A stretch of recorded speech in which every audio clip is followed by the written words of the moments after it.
అమెరికాలో చిందరవందరగున్న మీ ఇంటికి handyman cleaning plumbing services కోసం కాంటాక్ట్ ఇన్స్టా సర్వీస్ यूएस లో ఎక్కడైనా ఎప్పుడైనా for instant bookings visit instaservice.com मौजूद है। लेकिन आवाम जो है वो बहुत बड़े जमे कफीर के साथ आप देख सकते हैं आगे तक रैली नाज़रीन किराम आगे मौजूद है और आवाम यहाँ पर मौजूद है और बात कर रही है।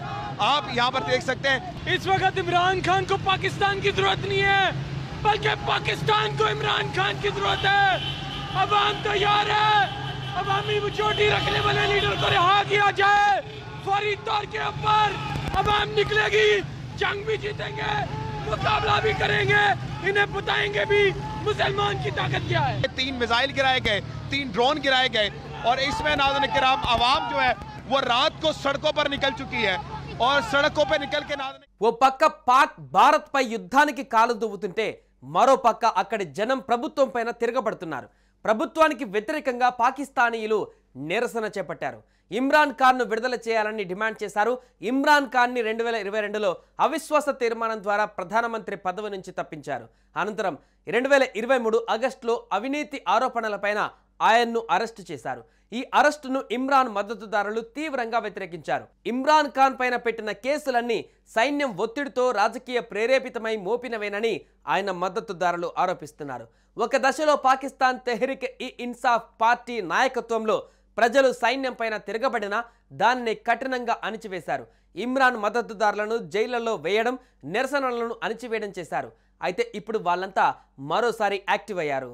పాకిస్తాన్ దాడులతో భారత్ ప్రతిదాడులకు దిగింది। పాక్లోకి చొచ్చుకు వెళ్లి మరీ భీకర దాడులు చేస్తోంది। ఇస్లామాబాద్లో పాకిస్తాన్ ప్రధాని షహబాజ్ షరీఫ్ ఇంటి దగ్గర బాంబు పేలుడు సంభవించినట్లుగా సమాచారం।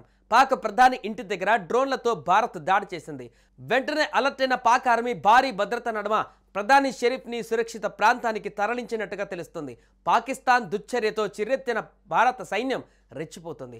పాకిస్తాన్కు భారత్ దెబ్బ రుచి చూపించడమే లక్ష్యంగా ఒకేసారి త్రివిధ దళాలు రంగంలోకి దిగాయి। పాక్లోని పెషావార్, లాహోర్, ఇస్లామాబాద్, సియాల్కోట్ పైన బాంబుల వర్షం కురిపిస్తున్నాయి। పాకిస్తాన్లోని కరాచీ పోర్టు పైన భారత నౌకాదళం క్షిపణి దాడులు జరిపింది। పలు మీడియా నివేదికల ప్రకారం ఈ దాడిలో కరాచీ పోర్టుకు తీవ్ర నష్టం కలిగినట్లుగా సమాచారం।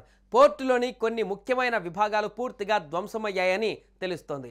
ఈ దాడిలో భారత నౌకాదళం నుంచి సముద్రంలో నుంచే అనేక టోమాహాక్, బ్రహ్మాస్ తరహా క్షిపణులు ప్రయోగించబడ్డాయి। భారత ఇంటెలిజెన్స్ ఏజెన్సీల ద్వారా అందిన ఖచ్చితమైన సమాచారం ఆధారంగా ఈ దాడి ప్రణాళికాబద్ధంగా నిర్వహించబడినట్టుగా సమాచారం।